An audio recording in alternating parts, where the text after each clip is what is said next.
الذين يجتنبون كبائر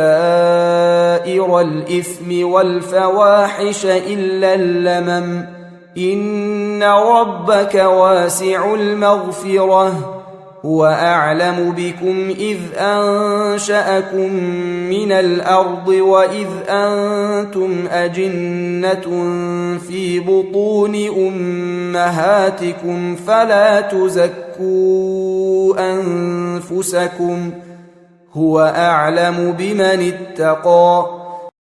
যারা বড় বড় গুনাহ ও অশ্লীল কার্য থেকে বেঁচে থাকে ছোটখাট অপরাধ করলেও নিশ্চয় আপনার পালনকর্তার ক্ষমা সুদূর বিস্তৃত তিনি তোমাদের সম্পর্কে ভাল জানেন